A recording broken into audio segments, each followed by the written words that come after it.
ایک بادشاہ تھا، وہ پھولوں کی سیج پہ سویا کرتا تھا، خادمہ اس کے لیے پھولوں کی سیج بچھایا کرتی تھی۔ مدت گزر گئی، پھولوں کی سیج پہ سونے کا عادی تھا۔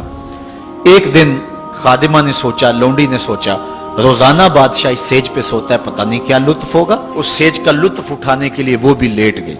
سیج تیار کرنے کے بعد ایک لمحے کے لیے کمر سیدھی کی تو سارے دن کی تھکی ہوئی تھی، آنکھ لگ گئی۔ بادشاہ وقت پر اپنے اس خاص کمرے میں داخل ہوا تو ایک لونڈی کو پھولوں کی سیج پہ سویا ہوا دیکھا تو غیرت سے جل بن کے کباب ہو گیا۔ ایک لونڈی کی یہ اوقات کہ بادشاہ کی سیج پہ سوئے۔ اس نے جلاد کو بلایا، کہا اس کو الٹا لٹکاؤ اور اتنا مارو کہ اس کی جان نکل جائے، تاکہ باقی خدام کو پتا چل جائے کہ بادشاہوں کی سیجیں، ان کے بستر، ان کے گھر کتنے مقدس ہوا کرتے ہیں۔ لونڈی کو الٹا لٹکا دیا گیا اور جلاد ضرب پہ ضرب لگا رہا ہے، کوڑے پہ کوڑا مار رہا ہے۔ وہ چیختی ہے، روتی ہے، بچا لو مجھے، میری جان نکل رہی ہے۔ روتے روتے کیا خیال آیا کہ اس نے ہنسنا شروع کر دیا۔ بادشاہ نے جلاد کو کہا رک جا، اس لونڈی سے پوچھ روئی کیوں ہے، اسے یہ بھی پوچھ ہنستی کیوں ہے۔ جلاد نے کہا لونڈی بتا روتی کیوں ہے۔ اس نے کہا تجھے نہیں پتا جب کوڑا لگتا ہے تو جان نکلنے کو آتی ہے، نزا کا عالم طاری ہو جاتا ہے۔ کہا یہ تو سمجھ ہے، لیکن ہنستی کیوں ہے؟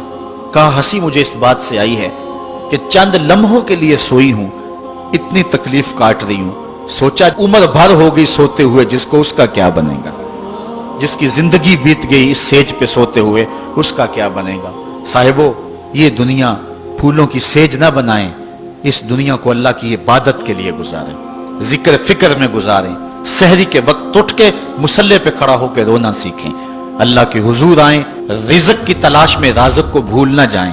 تم سمجھتے ہو دکان بند کر کے چلے گئے تو شاید میری آج کی سیل کم ہوگی، سیل دینے والا، رزق دینے والا، رزق کے دروازے کھولنے والا وہ رب ہے۔ جاؤ اس کے حضور جاؤ اور جا کے اس سے مانگو۔ آج اس دنیا کے اندر آپ کہیں ملازمت کرتے ہیں، 8 گھنٹے کی ڈیوٹی دینا ہوتی ہے، ان 8 گھنٹوں کے اندر آپ کا مالک آپ کو بلائے، صرف 8 گھنٹوں میں ایک عارضی ملک آپ کے اوپر رکھتا ہے، تو آپ دوڑ کے جاتے ہیں کہ نہیں جاتے؟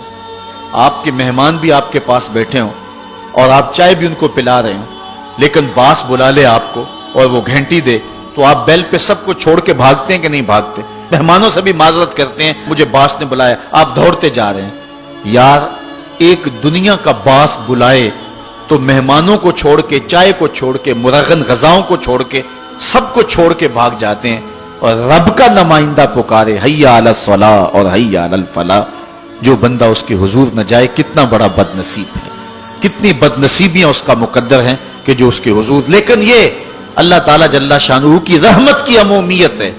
اگر آج 8 گھنٹے کے لیے آپ کہیں ڈیوٹی کرتے ہیں، وہ آپ کو آواز دے اور آپ نہ جائیں تو وہ آپ کی نوکری ختم کر دے گا، آپ کو سخت سرزنش اسی وقت کرے گا یا پھر آپ کو فارغ کر دے گا۔ لیکن اللہ تعالیٰ جل شانہ اس کی نافرمانی پہ نافرمانی کرتے رہیں، کبھی اس نے رزق کے دروازے بند نہیں کیے، بلکہ جو نہیں مانتے ان کو اور زیادہ دے رہا ہے، کیونکہ ان کا حصہ صرف دنیا پہ ہی ہے نا، آخرت میں تو حصہ ہی کوئی نہیں ہے۔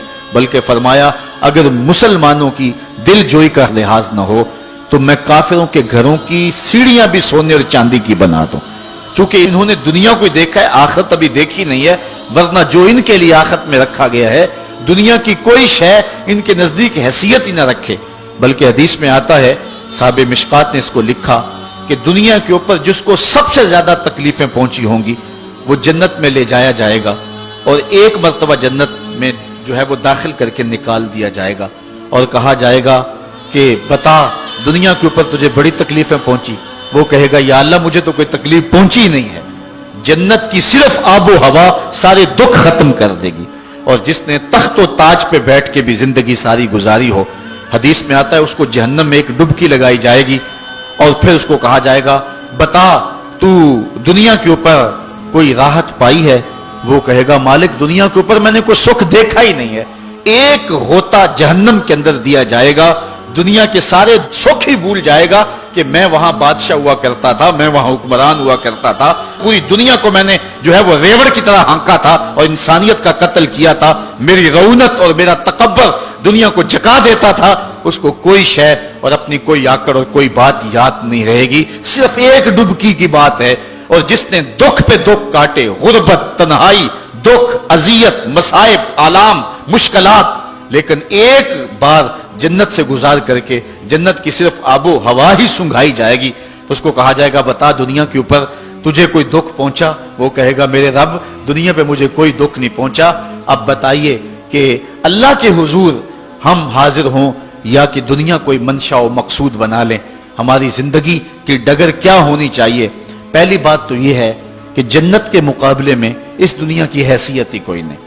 اور دوسری بات، اگر دنیا کے اوپر ہم عزتیں سرخرویاں جس کو ہم سمجھتے ہیں یہ سرخرویاں ہیں وہ پا بھی لیں تو وہ کتنا کو عرصہ ہے، پھر اس کا حساب بھی تو ہم نے دینا ہی دینا ہے.